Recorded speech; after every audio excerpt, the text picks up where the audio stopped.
A really big indicator that you are in an abusive relationship is being afraid or ashamed to tell other people about situations that your partner's putting you in.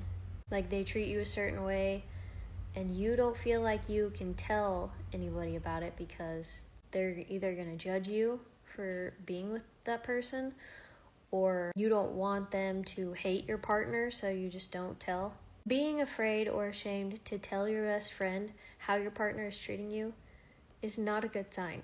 And it takes a lot to admit that you're ashamed, but this is more of a beginning stage type of red flag, because eventually your abuser will push you away from having friends.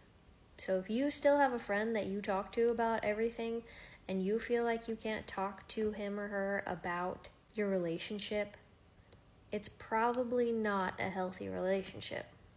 Of course, not everybody who's toxic is fully abusive, but toxic relationships, even if they're not abusive, can be really bad for your mental health and your confidence, and could potentially turn into abuse.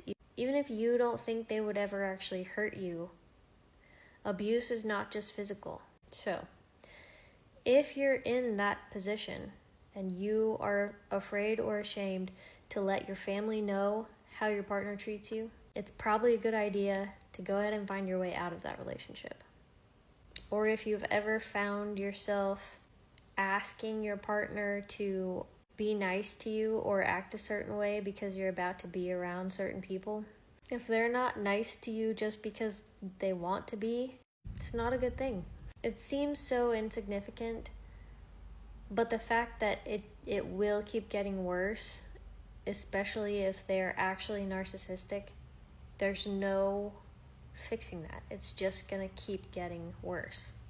And I know it's a hard decision to make, but easier made now before the abuse really takes control of your life. I hope you're having a good day. And if you need some clarification about abusive relationships because you think it could be headed in that direction, but the full monster hasn't been unleashed yet, feel free to reach out or watch. I have a few videos on the warning signs, and there are tons of other creators who also make content that makes it easy to understand that some things are just not okay in a relationship, even though they're so widely accepted and nobody else really sees the abuse happening. So it's kind of hard to, the gaslighting and it's hard to see, especially in the beginning. But once the mask comes off, it's really hard to get out.